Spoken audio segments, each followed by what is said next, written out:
देखोगे बच्चों, कक्षा 12वीं क्लास की केमिस्ट्री आज यहाँ पर हम पढ़ने जा रहे हैं। एमपी बोर्ड, मध्य प्रदेश राज्य, एनसीईआरटी बुक, और यही बुक सीबीएसई बोर्ड में भी चलती है, यूपी बोर्ड में चलती है, बहुत सारे बोर्ड में चलती है।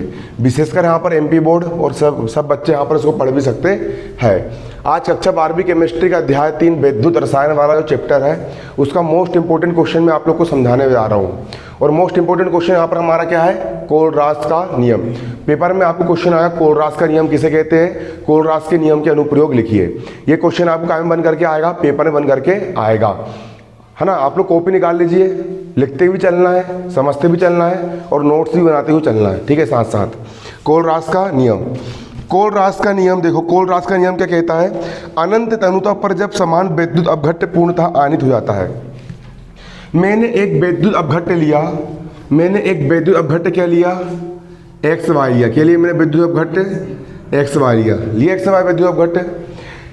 इसकी अनंत तनुता पर आणविक चालकता, किसकी? इस विद्युत अपघट्य की अनंत तनुता। अनंत तनुता का मतलब क्या होता है? इसको हमने पूरा का पूरा कर दिए, घोल दिए, पूरा का पूरा हमने इसको काय में घोल दिए? पानी में घोल दिए और उसको अनंत तनु कर दिए। मतलब पूरी तरीके से हमने इसमें बहुत सारा क्या मिला दिए? पानी मिला दी पानी। अनंत तनुता पर किसी विद्युत अपघट्य की आणविक चालकता, केप इन, है ना। अनंत, इनफाइनाइट का मतलब होता है अनंत। अनंत तनुता पर किसी विद्युत अपघट्य की, केप मतलब आणविक चालकता, ठीक है। इस विद्युत अपघट्य के धनायन और ऋणायन की आणविक चालकता के योग के बराबर होता है। इस विद्युत अपघट्य की, इसका ऋणायन भाग कौन सा है? एक्स है। ऋणायन भाग कौन सा है? एक्स, है ना। इसके ऋणायन की अनंत तनुता पर आणविक चालकता और इसके धनायन की अनंत तनुता पर आणविक चालकता के योग के बराबर होता है। ये कोलरास का नियम बोलता है। क्या बोलता है?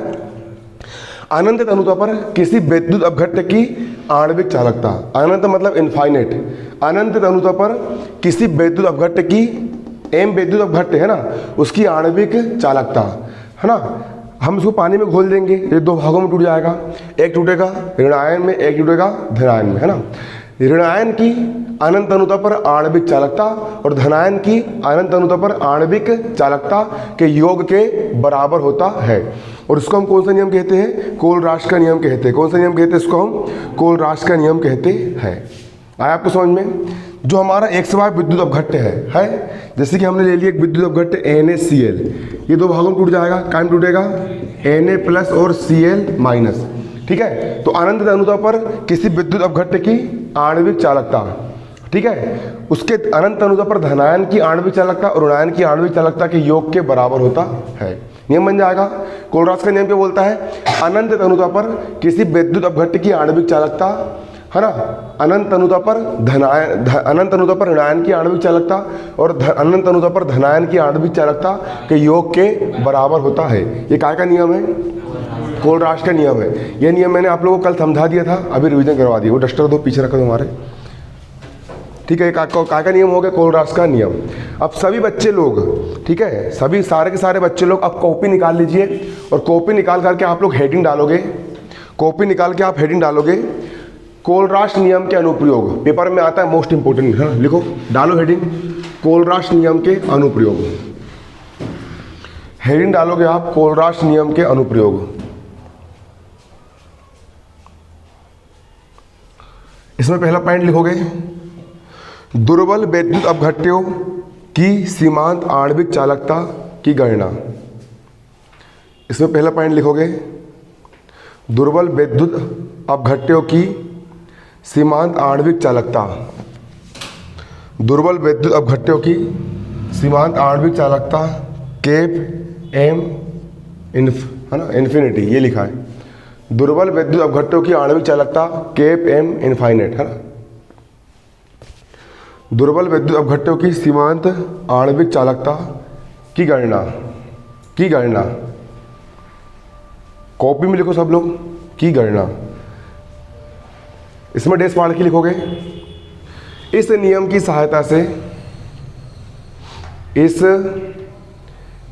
सहायता से दुर्बल विद्युत अपघट्यों, इस नियम की सहायता से दुर्बल विद्युत अपघट्यों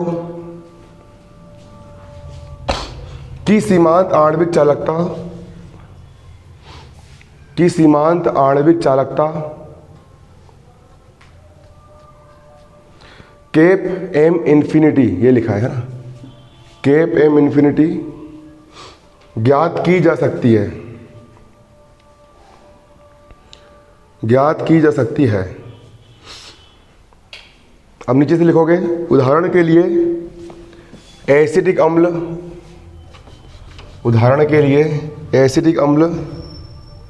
CH3COOH, उदाहरण के लिए एसिटिक अम्ल CH3COOH के लिए केप एम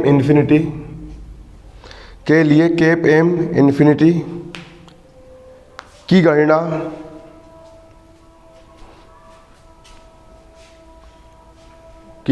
लिख लिए, की गणना CH3COONA, ये लिखा है CH3COONA, HCl तथा NaCl की अनंत तनुता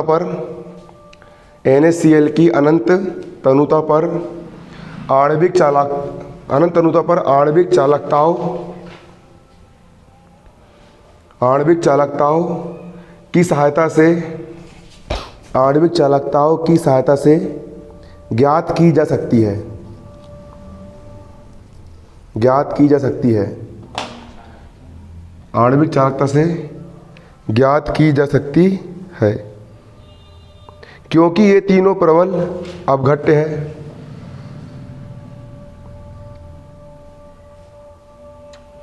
क्योंकि ये तीनों प्रबल विद्युत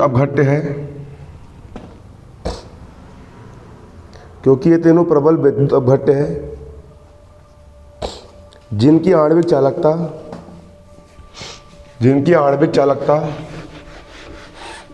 अनंत तनुता पर आसानी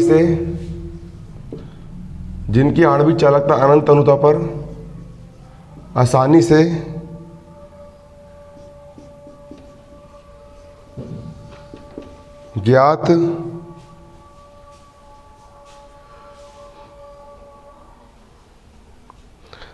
ज्ञात कर ली जाती है।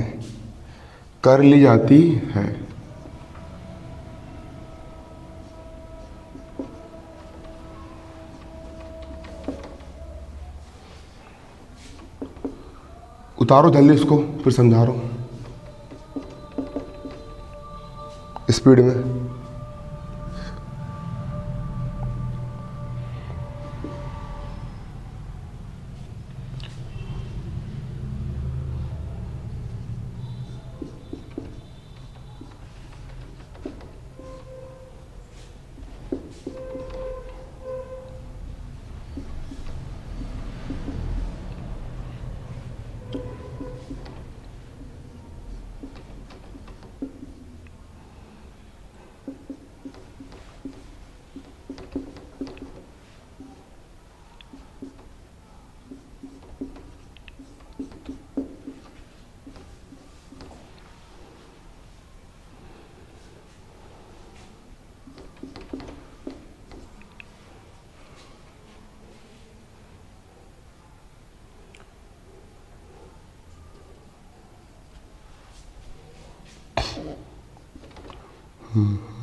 लिख लिए?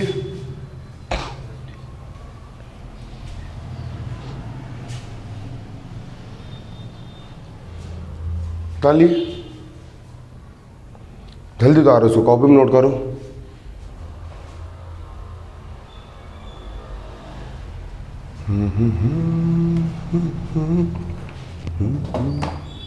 प्यार का तो देखो, कोलरास का जो नियम होता है वो प्रबल विद्युत अपघट्टों के लिए काम करता है, लेकिन कोलरास के नियम की सहायता से हम दुर्बल विद्युत अपघट्ट की भी आणविक चालकता ज्ञात कर सकते हैं। दुर्बल विद्युत अपघट्ट किसको कहते हैं? ऐसा विद्युत अपघट्ट जो पूरी तरीके से आयनित नहीं होता है, ठीक है, जो पूरी तरह से आयनित नहीं होता है, उसको हम क्या बोलते हैं? दुर्बल विद्युत अपघट्ट। तो कोलरास के नियम की सहायता से, कोलरास के नियम के सूत्र से हम दुर्बल विद्युत अपघट्ट की भी क्या निकाल सकते हैं? अनंत तनुता पर आणविक चालकता ज्ञात कर सकते हैं।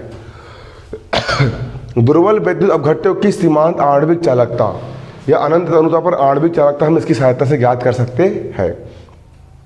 जैसे कि एक दुर्बल विद्युत अपघट्ट हो गया हमारा कौन सा? CH3COOH, इसको बोलते हैं एसिटिक अम्ल। ये जो एसिटिक अम्ल होता है CH3COOH, ये क्या होता है? एक प्रकार से दुर्बल विद्युत अपघट्ट होता है। क्या होता है? दुर्बल विद्युत अपघट्ट होता है। इस दुर्बल विद्युत अपघट्ट की सीमांत आणविक चालकता निकालने के लिए हम तीन चीज का इस्तेमाल करते हैं।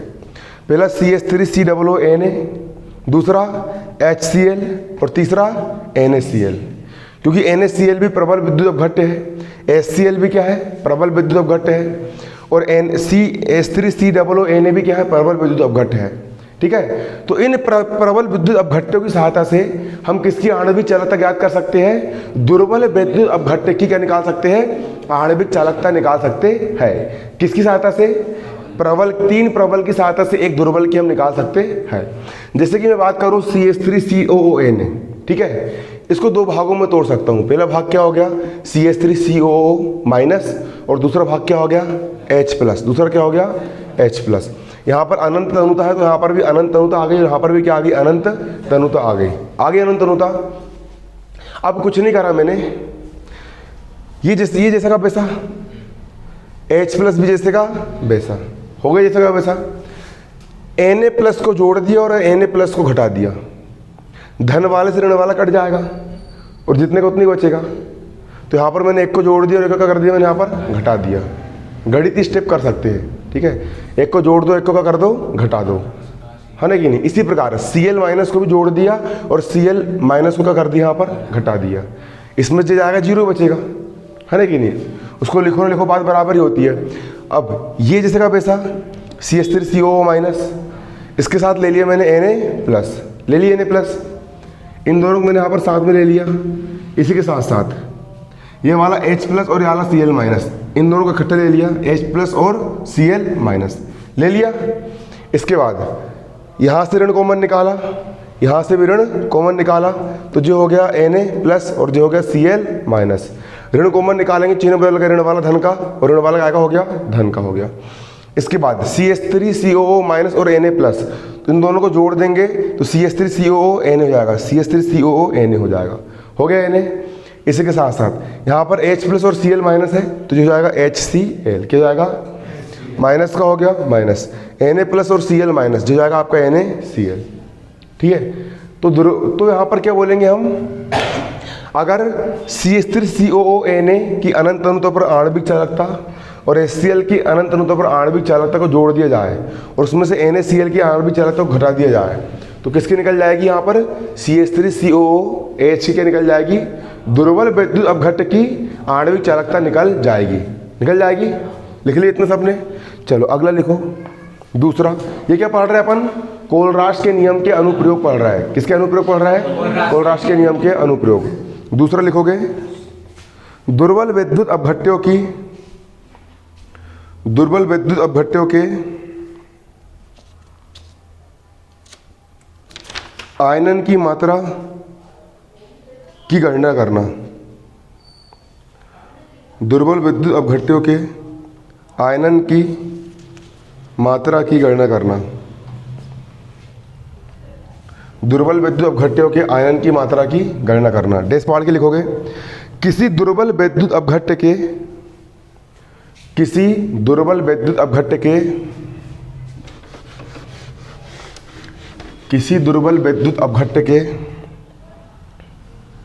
आयनन की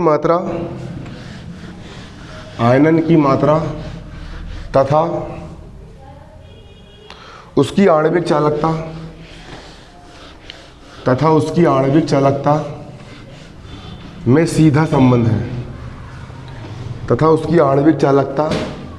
में सीधा संबंध है।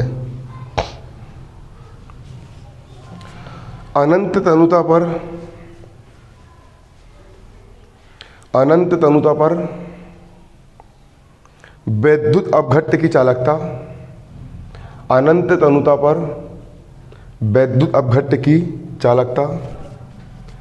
कोष्टक में तुल्यांकी या आणविक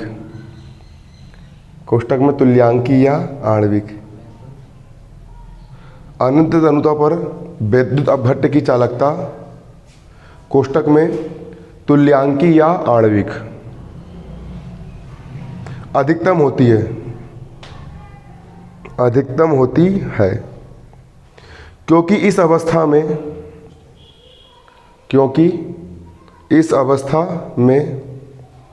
विद्युत अपघट्य पूर्णतः आयनित हो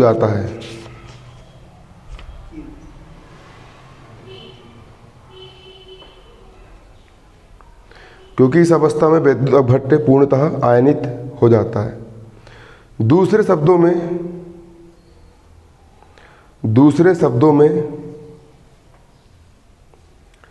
अनंत तनुता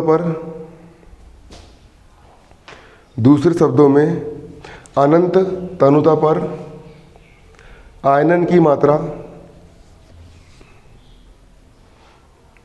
एक होती है। दूसरे शब्दों में अनंत तनुता पर आयनन की मात्रा एक होती है।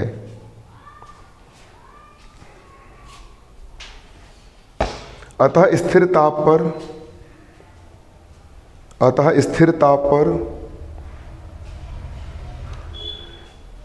किसी दुर्बल विद्युत अपघट्य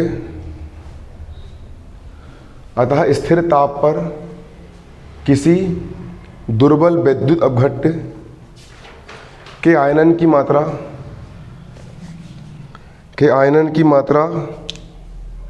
अल्फा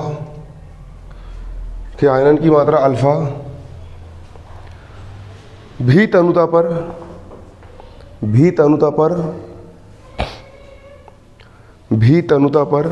आणविक चालकता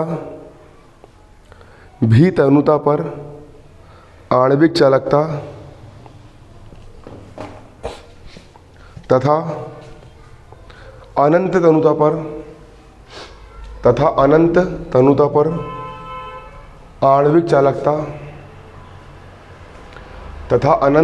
पर आणविक चालकता के अनुपात के बराबर होती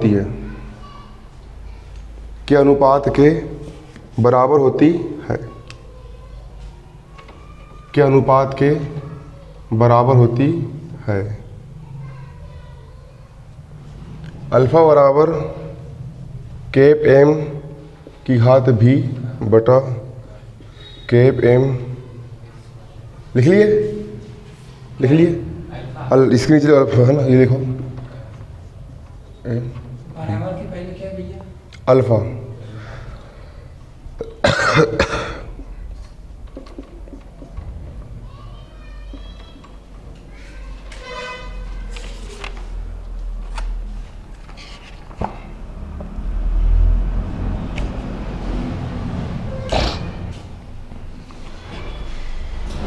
लिख लिए।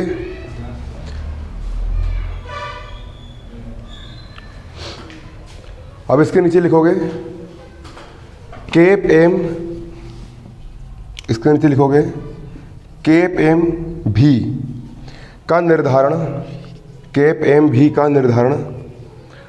आणविक चालकता के मापन से किया जाता है। कैप m भी का निर्धारण आणविक चालकता के मापन से किया जाता है।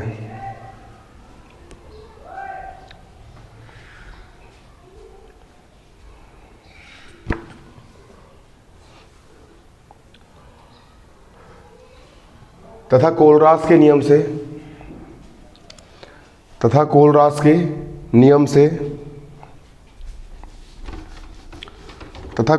नियम से केप एम इन्फिनिटी बराबर X cap minus infinity plus Y cap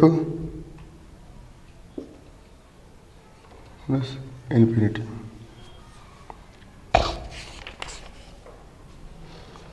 बड़ी दूर से आए है प्यार का तो तुमने क्या लिखे?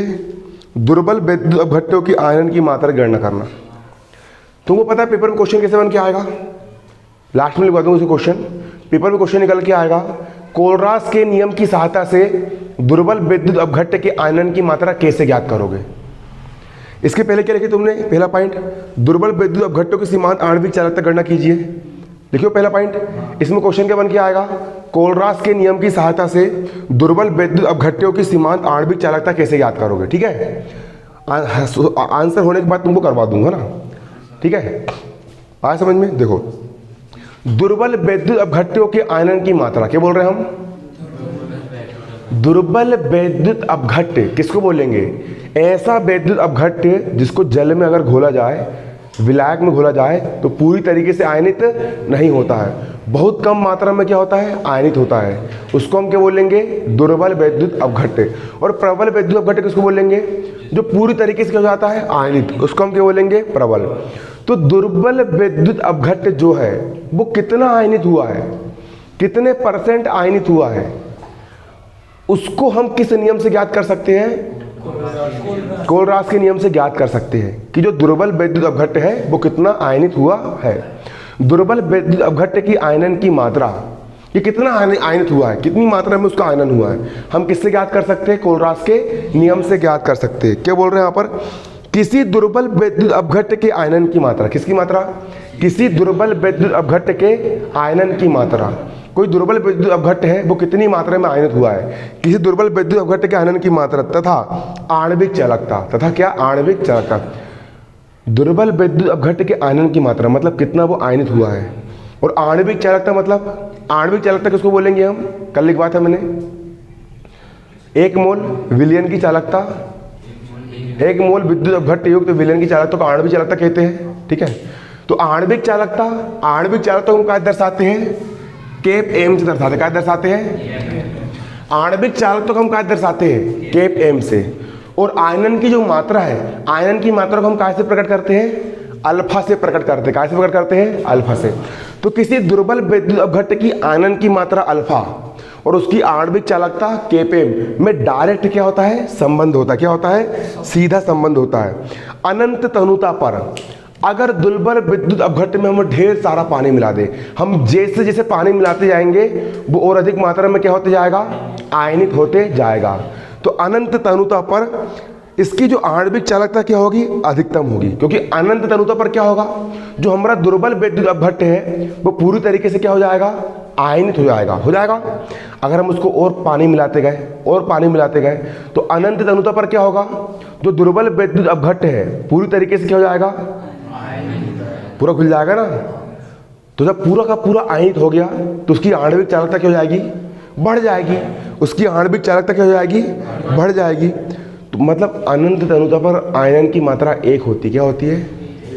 मतलब पूरा का पूरा दुर्बल विद्युत अपघट्ट क्या हो जाएगा?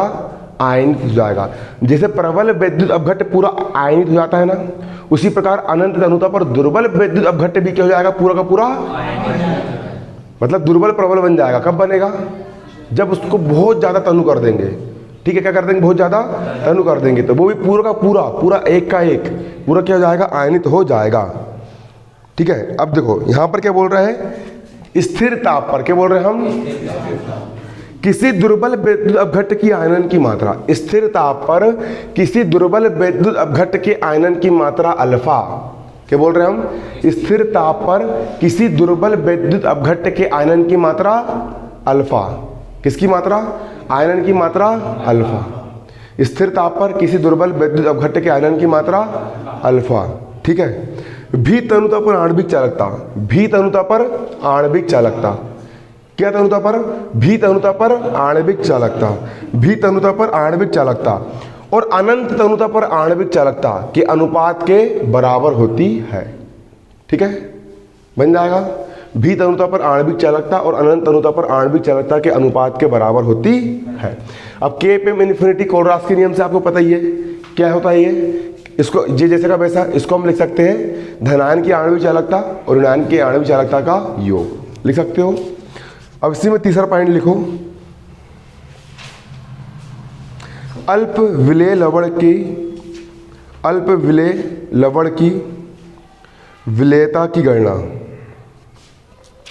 अल्प विलेय लवण की विलेयता की गणना,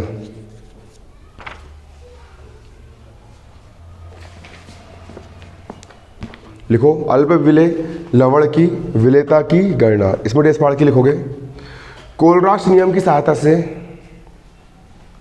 कोलराश नियम की सहायता से अल्प विलेय लवण, कोलराश नियम की सहायता से अल्प विलेय लवण जैसे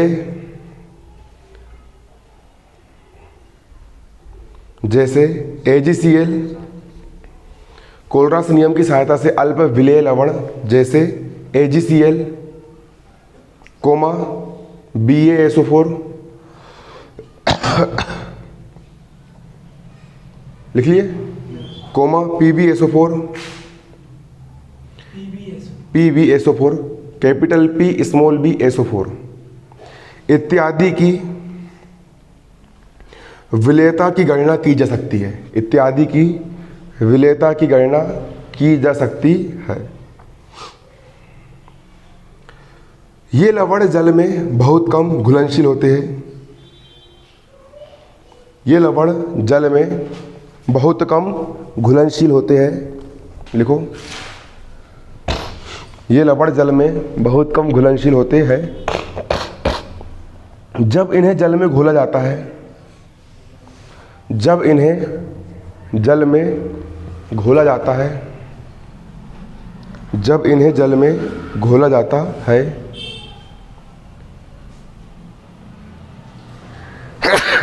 तब इनकी बहुत कम मात्रा, तब इनकी बहुत कम मात्रा पानी में घुलती है, तब इनकी बहुत कम मात्रा पानी में घुलती है, तब इनकी बहुत कम मात्रा पानी में घुलती है, ठीक है। लिख लिए, क्या लिखे, तब इनकी बहुत कम मात्रा कहाँ घुलती है, पानी में घुलती है। तुम लोग को यूट्यूब पर डाल दूंगा, ठीक है। शक्ल दिखा दो एक बार, हेलो, हाथ हिला दो एक बार, इधर इधर, ठीक है। तुम लोग को भी डाल दूंगा यूट्यूब पर, भविष्य में काम आएगा, ठीक है। आज समझ में क्या लिखा यहाँ पर हमने, पानी में घुलती है और बहुत सा लवण शेष रहता है, और बहुत सा लवण लिखो, बहुत कम मात्रा पानी में घुलती है और बहुत सा लवण शेष रहता है, और बहुत सा लवण शेष रहता है। अतः इनका संतृप्त विलयन बन जाता है, अतः इनका संतृप्त विलयन बन जाता है, अतः इनका संतृप्त विलयन बन जाता है।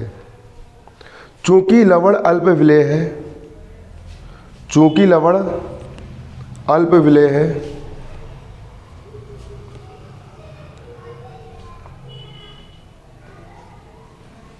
इसीलिए विलयन संतृप्त होते हुए भी, इसीलिए विलयन संतृप्त होते हुए भी तनु होता है,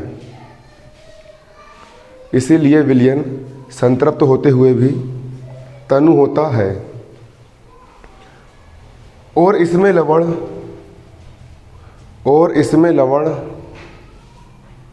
पूर्ण रूप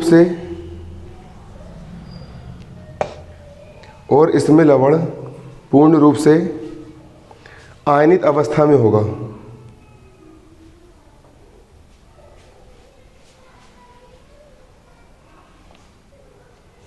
और इसमें लवण पूर्ण रूप से आयनित अवस्था में होगा।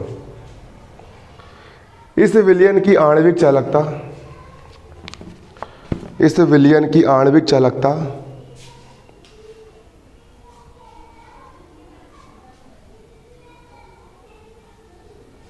कोष्टक में केप एम या कापा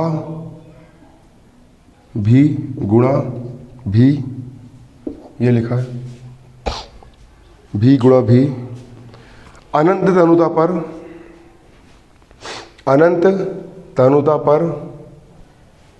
आणविक चालकता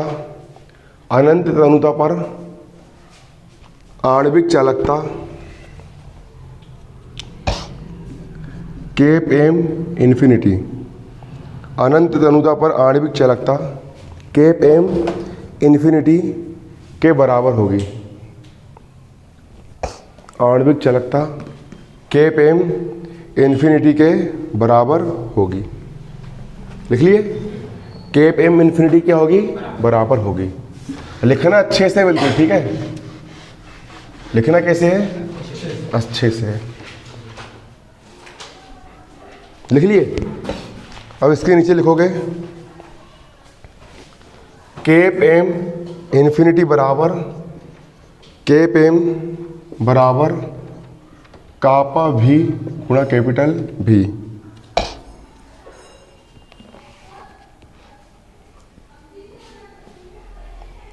लिख लिए। अब इसके नीचे लिखोगे जहां कापा भी, ये लिखा है, जहां कापा भी विलयन की विशिष्ट चालकता है, जहां कापा भी विलयन की विशिष्ट चालकता है,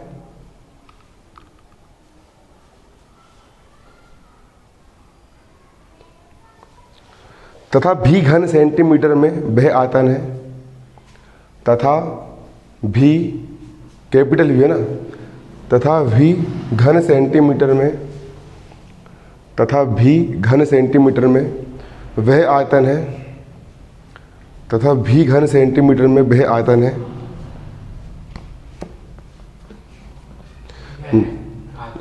तथा भी घन सेंटीमीटर में वह आयतन है जिसमें वैद्युत अपघट्य का 1 ग्राम अणुभार, जिसमें वैद्युत अपघट्य का 1 ग्राम अणुभार विलेय है, जिसमें वैद्युत अपघट्य का 1 ग्राम अणुभार विलेय है, जिसमें वैद्युत अपघट्य का 1 ग्राम अणुभार विलेय है। लिख लिए। नीचे लिखोगे किंतु कोलराश के नियम से, नीचे लिखोगे किंतु कोलराश के नियम से। लिख लिए, किंतु कोलराश के नियम से। इसके नीचे लिखोगे केप इन्फिनिटी बराबर X cap plus infinity plus by cap minus infinity बराबर कापा भी गुणा भी।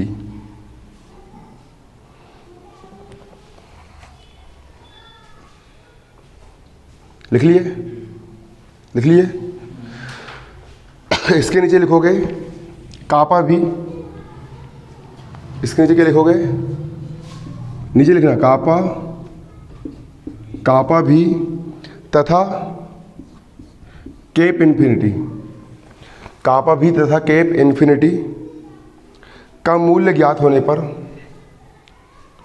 कापा भी तथा केप इन्फिनिटी का मूल्य ज्ञात होने पर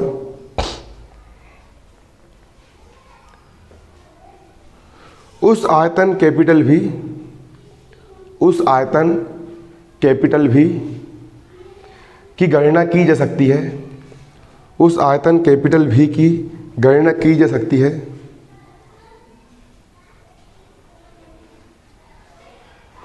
जिसमें वैद्युत अपघट्य का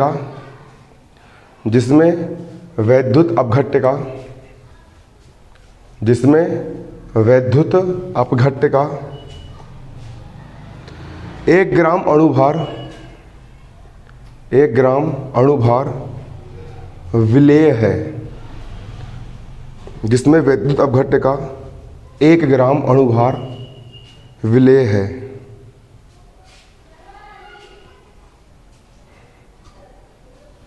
लिख लिए। फिर नीचे लिखो, इसकी सहायता से विलेयता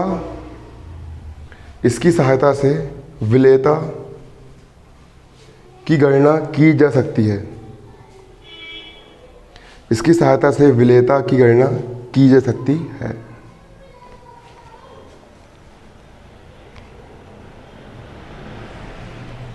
देखिए नीचे लिखो,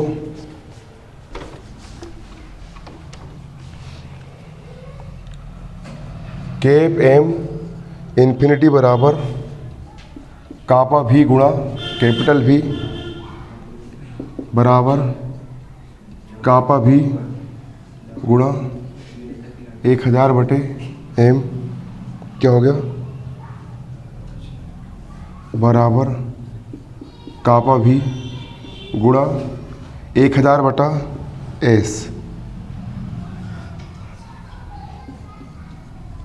जहाँ एम बराबर मोलरता और एस बराबर क्या है, विलेयता है, तथा एस बराबर विलेयता है। उतारो उसको।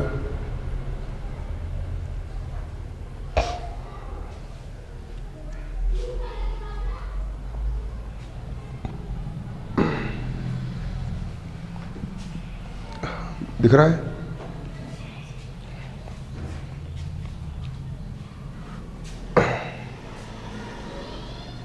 लिख लिए? अब समझाऊंगा तो पूरे फोकस से समझना, समझ में आएगा तो याद करने में बहुत आसानी जाएगी, ठीक है। और वैज्ञानिकली प्रूव्ड है कि सिर्फ सुनने मात्र से 93% याद हो जाता है, ठीक है। अच्छे से सुनो, अच्छे से समझो, अच्छे से सुन लोगे, समझ लोगे, तुमको यहीं याद हो जाएगा। इस प्रकार से समझा करो कि यहीं पर तुमको याद हो जाए, ठीक है। आज समझ में क्या बोल रहे, क्या लिखो पहली लाइन, अल्प विलेय लवण। अल्प विलेय लवण किसको बोलेंगे? अल्प विलेय लवण किसको बोलेंगे? ऐसा लवण जो पूरी तरीके से पानी में नहीं घुल रहा है, पूरी तरीके से पानी में 100% नहीं घुल रहा है, 80% घुल गया या 95% घुल गया, उसको हम क्या बोलेंगे? अल्प विलेय लवण। ऐसा लवण जो जल में पूरी तरीके से नहीं घुलता है, पूरी तरीके से विलय नहीं होता है, उसको हम क्या कहते हैं? अल्प विलेय लवण कहते हैं। कौन सा लवण कहते हैं? अल्प विलेय लवण की विलेयता की गणना करना। किसकी गणना करना? अल्प विलेय लवण के विलेयता की गणना करना। देखो, कोलरास के नियम की सहायता से, किसकी सहायता से? जो अल्प विलेय लवण, जो कॉपी में देखो जो लिखे हो, कोलरास के नियम की सहायता से अल्प विलेय लवण की हम क्या कर सकते हैं? गणना कर सकते हैं। अल्प विलेय लवण कौन कौन से होते हैं? AgCl, ये पूरा खुलता है क्या? नहीं। BaSO4 भी क्या है? अल्प विलेय लवण। PbSO4 भी क्या है? अल्प विलेय लवण। ये पूरी तरीके से जल में घुलते हैं क्या? नहीं घुलते हैं, इनकी हम गणना कर सकते हैं। ये जो लवण होते हैं जल में बहुत कम घुलनशील होते हैं। कहाँ पर? जल। जल का मतलब होता है पानी। पानी में क्या होते हैं? ये बहुत कम मात्रा में घुलते हैं। जब इनको हम पानी में घोलते हैं, इनको हम कहाँ घोलते हैं? तो इनकी बहुत कम मात्रा, इनकी बहुत कम मात्रा कहाँ घुलती है? पानी में घुलती है ना। और बहुत सारा लवण कहाँ पर शेष बचा रह जाता है? पानी में बचा रह जाता है। वो घुलता है क्या? शक्कर पूरी घुल जाती है, लेकिन ये लवण पूरे घुलते हैं क्या? नहीं, डिगला के रूप में जमे रहेंगे यहाँ पर, है ना। अतः इनका संतृप्त विलयन बन जाता है। इनका क्या बन जाता है? अब तुम इससे ज़्यादा घोलोगे तो घुलने नहीं वाला है, ठीक है, घुलने वाला है क्या? नहीं, इनका संतृप्त विलयन बन जाता है। ठीक है, चूंकि लवण अल्प विलेय है। लवण कैसे है? ये लवण ही अल्प विलेय है, इनको तुम कितने पानी डाल दो वो जितना घुलना है उतने घुलेंगे। लवण कैसे है? अल्प विलेय है, इसलिए विलयन संतृप्त होते हुए भी तनु होता है। इसलिए विलयन संतृप्त तो है लेकिन तनु भी रहेगा, मतलब बहुत कम मात्रा घुली होती है। ठीक है, बहुत पतला विलयन रहता है। विलयन कैसे रहता है? बहुत ज़्यादा पतला रहता है। और इसमें लवण पूर्ण रूप से आनित अवस्था में होगा। इसमें लवण क्या होगा? इसमें लवण कम घुलता है। लवण कैसा घुलता है? लेकिन जितना भी लवण घुलता है पूरा का पूरा क्या हो जाता है? आयनित हो जाता है। पूरा का पूरा भले ही कम घुलेगा लेकिन जितना भी घुलेगा वो पूरा प्लस और माइनस में क्या हो जाएगा? आयनित हो जाएगा, टूट जाएगा। आया यहाँ पे समझ में आपको? ठीक है, इसलिए विलयन की आणविक चालकता, इसमें क्या होगा? अल्प विलेय लवण में विलयन की आणविक चालकता अनंत तनुता पर आणविक चालकता के क्या होगी? बराबर होगी। ठीक है, और आपको यहाँ पर समझ में क्या होगा? देखो, अनंत तनुता पर विलयन की आणविक चालकता क्या होती है? पूरा घुल जाता है वो। अल्प विलेय लवण भले ही पानी में पूरा नहीं घुलता है लेकिन जितना घुलता है वो पूरा का पूरा क्या हो जाता है? हो जाता है आयनित। तो जब पूरा का पूरा आयनित हो गया अल्प विलेय लवण, तो उसकी आणविक चालकता जो होगी, किसकी आणविक चालकता? जितना लवण घुला है उसकी आणविक चालकता अनंत तनुता पर आणविक चालकता क्या होगी? बराबर होगी कि नहीं होगी? बराबर होगी। और आणविक चालकता का सूत्र मैंने लिखवाया था आपको, इसलिए बोलता हूँ रोज का रोज पढ़ो। आणविक चालकता जब मैंने पढ़वाया था, आणविक चालकता बराबर क्या होता है? कापा भी गुणा कैपिटल भी। लिखवाया था मैंने आणविक चालकता में, याद कर लो। लिखवाया था कि नहीं लिखवाया था? अब कोलराश के नियम से क्या होता है? कोलराश के नियम से होता है, यह देखो, कोलराश के नियम से क्या होता है? कोलराश के नियम से होता है यहां पर क्या? कोलराश के नियम से होता है अनंत तनुता पर आणविक चालकता। कोलराश के नियम से क्या होता है? यहां पे समझो, अनंत तनुता पर आणविक चालकता, धनायन की आणविक चालकता और ऋणायन की आणविक चालकता के योग के होता है। होता है कि नहीं होता है? होता है, होता है। तो इसके बाद देखना, तो अनंत तनुता पर आणविक चालकता, इस अनंत तनुता पर आणविक चालकता है ना, ये लिखो या ये लिखो, दोनों एक ही बात कह रहा है। ये भी अनंत तनुता पर आणविक चालकता है और ये भी क्या है? अनंत तनुता पर क्या है? आणविक चालकता। ये इसके बराबर है, किसके? कापा भी गुणा भी के बराबर है। गणित वाले बैठे ना पूरे, तो समझ में जाएगा। ठीक है, अनंत तनुता पर आणविक चालकता कापा भी इंटू भी के बराबर है, तो इसीलिए अनंत तनुता पर आणविक चालकता ये भी किसके बराबर होगी? कापा भी गुणा भी के क्या होगी? बराबर होगी। होगी बराबर? आएगी नहीं समझ में? और इसको हम दो भागों में तोड़ सकते हैं। अनंत तनुता पर आणविक चालकता, धनायन की अनंत तनुता पर आणविक चालकता और ऋणायन की अनंत तनुता पर आणविक चालकता के योग क्या होती है? बराबर होती है। होती है। अब केप एम इन्फिनिटी का होगा, केप एम इन्फिनिटी बराबर का हो गया, कापा भी का हो गया, गुणा भी का हो गया भी। अब आणविक चालकता वाले सूत्र में लिखवाया था कि वी यानी आयतन, आयतन कहाँ में? लीटर में। और 1 लीटर में कितने मिलीलीटर होते हैं? और एम यहाँ पर क्या है? मोलरता। कैपिटल एम यहाँ पर क्या है? मोलरता। मोलरता और विलेयता क्या होगी? यहाँ पर बराबर होगी, क्योंकि जितना विद्युत अपघट्य घुला है वो पूरा आयनित हो गया है ना, इसलिए मोलरता और विलेयता क्या होगी? यहाँ पर बराबर। तो एम मोलरता के स्थान पर मैंने क्या रख दिया? एस रख दिया। एस यहाँ पर क्या है? विलेयता है। मतलब इस सूत्र की सहायता से आप विलेयता की गणना कर सकते हैं। किसी गणना कर सकते हैं? विलेयता की गणना। अब ये क्वेश्चन कैसे पूछेगा जो अभी लिखे हो ना कोलरास के नियम के अनुप्रयोग। अब क्वेश्चन देखो कैसे पूछे। क्वेश्चन लिख लो, आंसर लिख लियो पहले, क्वेश्चन बाद में लिख लो। ठीक है, हालांकि क्वेश्चन मुझे पहले लिखवाना था लेकिन मैं बाद में लिखवा रहा हूँ। ठीक है, तुमसे प्रश्न पूछेगा, बोले वो प्रश्न कोलरास के नियम की सहायता से, कोलरास के नियम की सहायता से, कोलरास के नियम की सहायता से अल्प विलेय लवणों की, अल्प विलेय लवणों की विलेयता कैसे ज्ञात करोगे?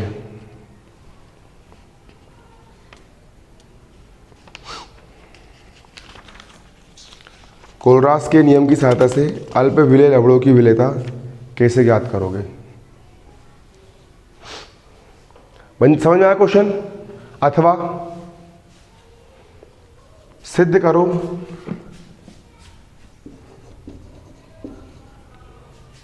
ये लिख लो, इसको उतार लो। दिमाग में जा रहा हूं क्वेश्चन किसका आंसर कहां पर है, ढूंढ लोगे ना? लिख लिए, इसको उतारो। अथवा सिद्ध करो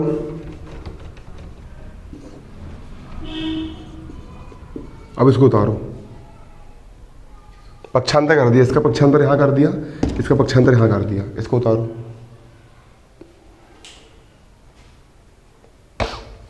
समझ में आया ना? पक्षांतर कर दिया मैंने, इसको यहां ला दिया और उसको यहां लेकर आ दिया।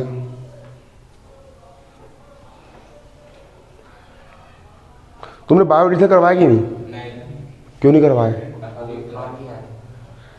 अबे मेरी बात सुनो, बायो एडिशनल करवा लेना।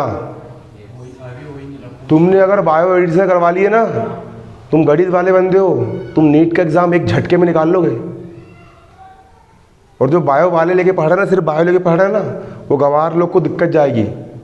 उनको अगर 10 गुना मेहनत करना पड़ेगा तो तुम 5 गुना मेहनत में निकाल लोगे। तो तुमको मैथ समझ में आ रही है, आ रहा है समझ में? और नीट के एग्जाम में पूरे न्यूमेरिकल क्वेश्चन आते हैं, आ रहे हैं समझ में? और बड़े डॉक्टर बनना, क्या बनना?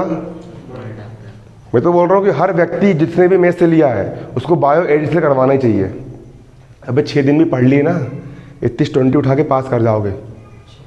हाँ, लेकिन बायो वाले गलती से मैथ मत करवा लेना, नहीं तो निपट ही जाओगे। ठीक है, आ रहे हैं समझ में? ठीक है, सबका मैथ है ना? तुमने मैथ से लेके बहुत अकल का काम करे, तो समझ में नहीं आ रहा है गंवार लोग को भटका कौन देता है? बायो लेने के लिए बोल कौन देता है इन लोगों को? कौन मूर्ख सलाह देता है 11वीं में? हाँ, नर्सिंग करने की सोचती हूँ। अरे नर्सिंग करने की सोच भी रही है तो मैथ से लेके पढ़ेगी और बायो एडिशनल करवाएगी ना वो लड़कियां लोग, चुटकियों में जीएनटी निकाल लेगी, चुटकियों में नीट का एग्जाम निकाल लेगी वो। मैं लिख के दे रहा हूँ, तुम ना बायो एडिशनल करवाना, और तुम पढ़ने वाले हो ना, तुम बैठना नीट के एग्जाम में, तुम उनसे ज़्यादा नंबर लेके आओगे। फिजिक्स में अपकलन समाकलन है ना, फिजिक्स में सवाल होते हैं ना, वो सवाल वो कर लेंगे, बायो वाले नहीं कर पाएंगे। उनको कहाँ समझ रहे हो, कहाँ को अपकलन, कहाँ को समाकलन, कहाँ को फलन, समझ रहे हो उनको कच्छू का, है ना कि नहीं? नहीं, हाँ भैया गणित नहीं बन रही है, तुम गणित में लेंडू हो, तुम गणित में बहुत कमज़ोर हो, हाँ तो बायो ले लो भैया। क्या ले लो? अब जब फिजिक्स पढ़ना ही है, केमिस्ट्री पढ़ना ही है, तो क्यों नालायकी बता रहे हो भाई, क्यों बायो ले रहे हो? और गणित में तुम तेज भी हो, जब तुमसे गणित बन रही है, तुम्हारे गणित में 95 से ऊपर नंबर है, तुम्हारे गणित में 90 से ऊपर नंबर है, तुम क्यों मूर्खता बता रहे हो? जबरन क्यों बेवकूफ़ टाइप बायो ले रहे हो? मैथ से लेके बायो एडिशनल करवाओ ना। अब जब मैथ्स की इतनी मोटी किताब पढ़ोगे ना, तो दिमाग कहाँ से कहाँ पहुँच जाएगा पता नहीं चलने वाला तुमको। 100 गुना तुम्हारा IQ लेवल बढ़ जाएगा। आ रहा है समझ में? ऐसा होता है। गलत बोल रहा, सही बोल रहा मैं? तुम मैथ्स वाले PAT के एग्जाम देना, चुटकियों में निकाल लोगे। एग्रीकल्चर वालों रट्टा लगाते रह जाए, कोचिंग करते रह जाए वो 1-1 लाख की। मेरा दोस्त ने कहा, अरे मेरा दोस्त था एक, है ना, इधर रहता था, एग्रीकल्चर लेके पढ़ो उन्हें, एक कोचिंग इंस्टीट्यूट में उन्हें 70,000 रुपये जमा करके आओ PAT एग्जाम निकालने के लिए, कर्जा करके। और जब उनको नोट्स देखो मैंने, तो केमिस्ट्री में इलेक्ट्रॉन प्रोटॉन पढ़ा रहा हूँ। मैंने बोला तो अपन से पहले से पढ़ा था करके। तुम PAT के एग्जाम ऐसे निकाल लो, तुम नीट का एग्जाम ऐसे निकाल लोगे, तुम्हारे लिए कोई बड़ी चीज़ है क्या? ठीक है ना? लिख लिए इसको। चलो अगला क्वेश्चन लिखोगे। तीनों क्वेश्चन आए थे, यही तीनों नहीं, ये चार क्वेश्चन जो लिखवाए हो ना, तो उसमें जो तीसरा पॉइंट लिखे हो ना, अल्प विलेय लवणों की विलेयता की गणना करना, वहां से लेके सिर्फ इतना करना है। नहीं आया समझ में? आगे समझ में? एक क्वेश्चन और लिखो दूसरे पॉइंट के लिए। कोलराश के नियम की सहायता से दुर्बल वैद्युत अपघट्यों के, कोलराश के नियम की सहायता से दुर्बल विद्युत अपघट्यों के आयनन की मात्रा ज्ञात करो। कोलराश के नियम की सहायता से दुर्बल विद्युत अपघट्यों के आयनन की मात्रा ज्ञात करो। आयनन की मात्रा ज्ञात करो। लिख लिए? कोलराश के नियम की सहायता से दुर्बल विद्युत अपघट्यों के आयनन की मात्रा ज्ञात करो। लिख लिए। अथवा कोलरास के नियम की सहायता से कोलरास के नियम की सहायता से दुर्बल विद्युत अपघट्यों की सीमांत आणविक चालकता, दुर्बल विद्युत अपघट्यों की सीमांत आणविक चालकता, दुर्बल विद्युत अपघट्यों की सीमांत आणविक चालकता की गणना करो।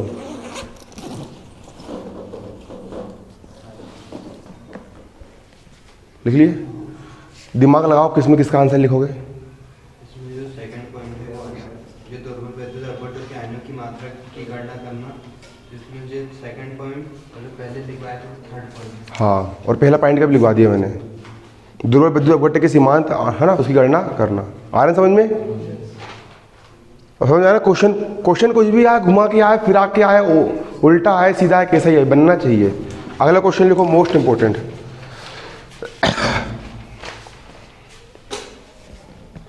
गैल्वेनिक सेल किसे कहते हैं? अगला क्वेश्चन लिखिए, गैल्वेनिक सेल किसे कहते हैं?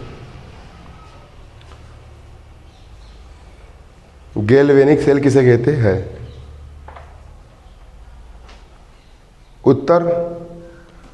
उत्तर में डालोगे हेडिंग गैल्वेनिक सेल।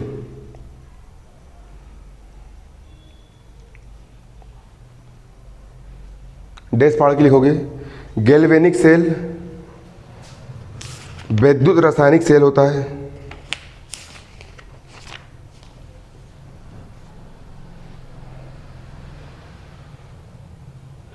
इसमें रासायनिक ऊर्जा को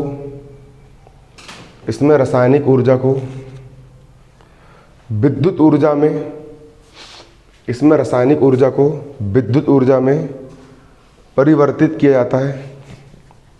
इसमें रासायनिक ऊर्जा को विद्युत ऊर्जा में परिवर्तित किया जाता है।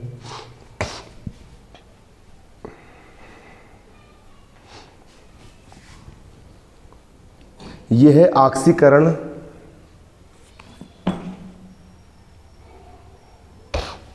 और अपचयन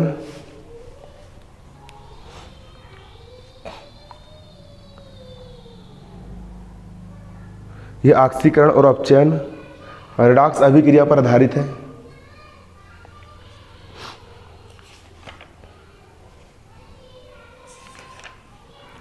यह ऑक्सीकरण या अपचयन रेडॉक्स अभिक्रिया पर आधारित है। रेडॉक्स अभिक्रिया पर आधारित है। लिख लिए। रेडॉक्स अभिक्रिया पर क्या है? ये आधारित है।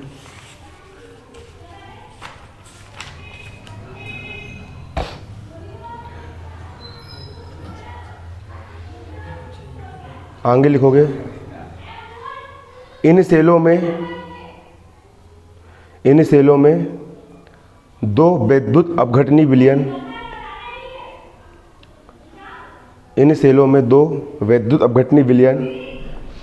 अलग अलग पात्र में रखे होते हैं। इन सेलों में दो विद्युत अपघटनी विलयन अलग अलग पात्र में रखे होते हैं, जिनमें दो प्रकार के इलेक्ट्रोड ब्रैकेट में धातु छड़ या प्लेट, ब्रैकेट में धातु छड़ या प्लेट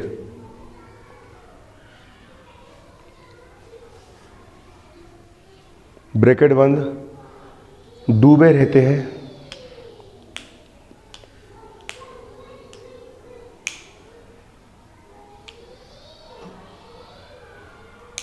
लिख लिए। इन इलेक्ट्रोडों को किसी धातु द्वारा जोड़ने पर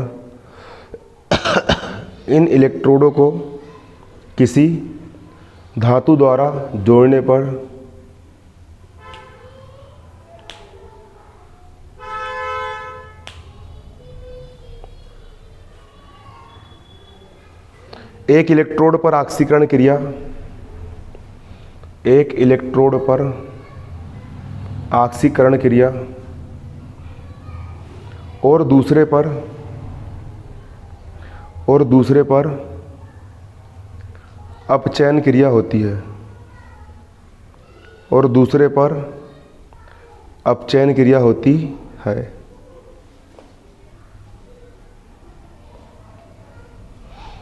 प्रत्येक इलेक्ट्रोड पर होने वाली अभिक्रियाएं,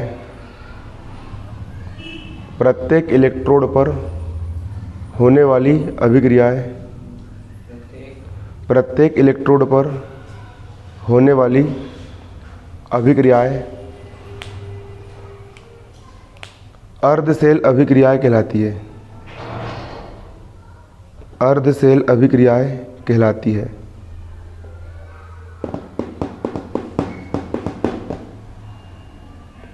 उदाहरण,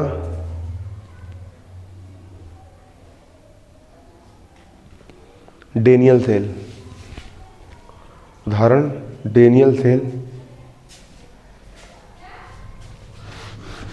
क्या बोल रहे हम? गैल्वेनिक सेल किसे कहते हैं? गैल्वेनिक सेल में क्या होता है समझोगे आप यहाँ पर? किसमें? गैल्वेनिक सेल में यहाँ पर ये होता है कि दो पात्र होते हैं। कितने पात्र होते हैं? दो पात्र। एक पात्र में एक इलेक्ट्रॉन रहेगा और दूसरे पात्र में दूसरा इलेक्ट्रॉन रहेगा। दूसरा क्या रहेगा? इलेक्ट्रोड। चित्र मत बनाना, समझाने के लिए बता रहा हूँ। दूसरे पात्र में दूसरा क्या रहेगा? इलेक्ट्रोड। इसमें एक विलियन रहेगा और इसमें दूसरा बिलियन रहेगा। ठीक है। एक में क्या होगा? यहाँ का जो लिक्विड है वो इलेक्ट्रॉन को त्यागेगा, इलेक्ट्रॉन क्या करेगा? और वो इलेक्ट्रॉन ये ग्रहण कर लेगा। तो इलेक्ट्रॉन को त्यागना कौन सी अभिक्रिया कहलाती है? बताया था मैंने। इलेक्ट्रॉन का निकलना क्या कहलाता है? कॉपी में देखो क्या कहलाता है, देखो याद करने बोला था मैंने। ऑक्सीकरण है और एक इलेक्ट्रॉन को ग्रहण करेगा तो क्या हो जाएगा वहाँ पर? अपचयन। तो ऑक्सीकरण और अपचयन अभिक्रिया यहाँ पर क्या होगी? साथ साथ होगी। और इन दोनों को हम क्या कर देंगे? यहाँ पर जोड़ देंगे और यहाँ पर अगर हम एक बल्ब लगाएंगे तो वो बल्ब क्या हो जाएगा? जल जाएगा। क्योंकि इलेक्ट्रॉन बहना चालू हो गया ना, एक विलियन से इलेक्ट्रॉन निकल रहे हैं, मतलब वहाँ पर ऑक्सीकरण हुआ। वो इलेक्ट्रॉन कहाँ घुस गए? इसको केस यहाँ पर घुस गए और यहाँ से वो इधर जाने लगे और इलेक्ट्रॉन चलने लगे, मतलब विद्युत धारा प्रवाहित होने लगी। इसमें दो प्रकार के पात्र होते हैं, है ना। और एक इसको हम अर्धसेल बोलेंगे। यहाँ पर भी अर्धसेल अभिक्रिया होगी और यहाँ पर भी क्या होगी? अर्धसेल क्या होगी? अभिक्रिया होगी। कौन सी अभिक्रिया होगी? अर्धसेल अभिक्रिया होगी। और यहाँ पर विद्युत धारा किस कारण प्रभावित होती है? आयनों के अभिगमन के कारण। किस कारण से होती है? आयनों के अभिगमन के कारण। क्या प्रभावित होती है? विद्युत धारा प्रभावित होती है। कौन सी धारा प्रभावित होती है?